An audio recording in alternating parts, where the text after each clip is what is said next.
In this week's video, we're going to talk about boosting Instagram posts. If you go to one of your recent Instagram posts and you look in the bottom right-hand corner, you will see a very tempting button in blue that says boost this post. And sometimes when a post of yours has performed particularly well, you will get a notification from Instagram offering you $5, $10, $20, maybe $50 to boost your Instagram post and reach new people. Should you do it? Is it worth it?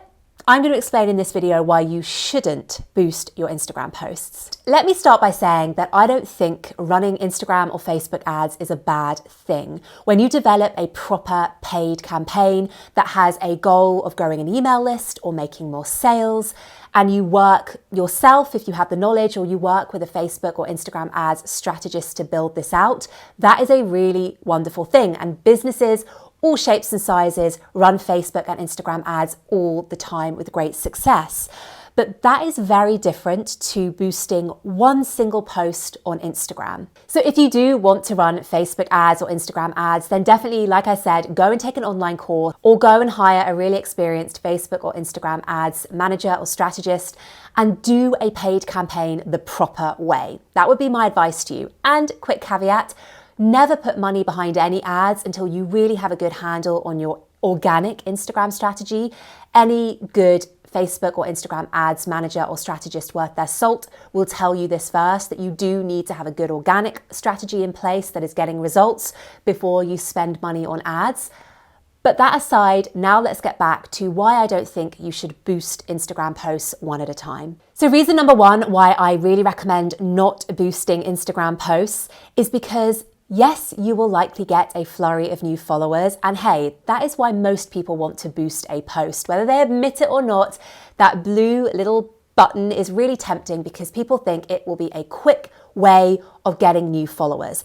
And the problem is, it usually does achieve that. You usually will generate a flurry of new followers off the back of boosting a post. But the problem is, once that dopamine hit wears off, what is likely to happen is those followers probably won't stick around, and you have no guarantee that the followers you acquire will be the right followers. And hey, I know I'm making it sound like, oh, maybe the followers you get will be right, maybe they won't, who knows, maybe it's a gamble that you're willing to take.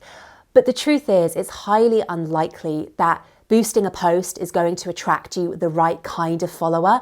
And that's because the targeting is really, really limited, and therefore the results are really, really limited too. Which brings me on to point number two. Now, while boosting a post on Instagram is really easy and you can do it in a few minutes flat, the trade-off that you get with the ease of boosting a post on the Instagram interface is that the effectiveness of the targeting capabilities and the ad as a whole is really, really ineffective. It's really, really limited. You can only boost your post as it is. You can't edit it, you can't change the call to action, you can't change the preview text, you can't change the graphic, you can't A/B test, you can't do any of the things that you can do inside of Facebook Ads Manager. When you compare the level of detail between the Facebook Ads Manager and the Instagram Ads Manager that you have access to right there from your Instagram app, when you compare the level of detail, it's like night and day.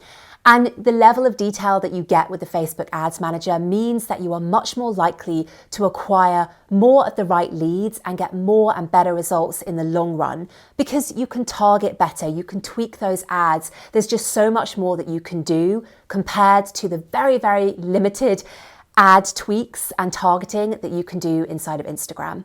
And last but definitely not least, it is a distraction and a waste of money to boost single Instagram posts.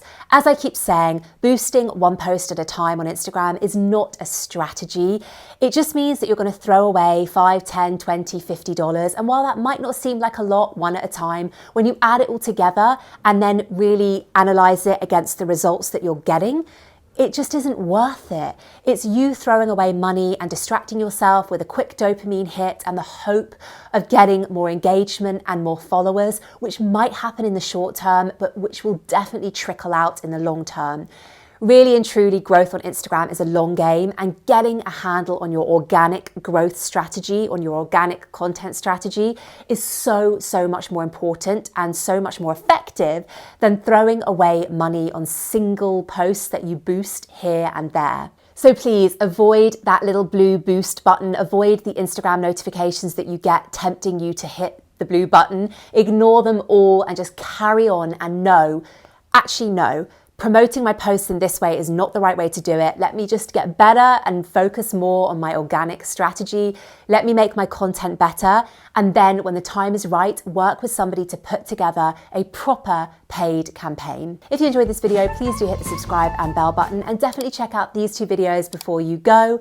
This one is my Instagram marketing strategy for 2021. And this video here is some Instagram Reels tips to help you go viral on the platform. I will see you next week for a brand new video. Thank you for watching. Bye.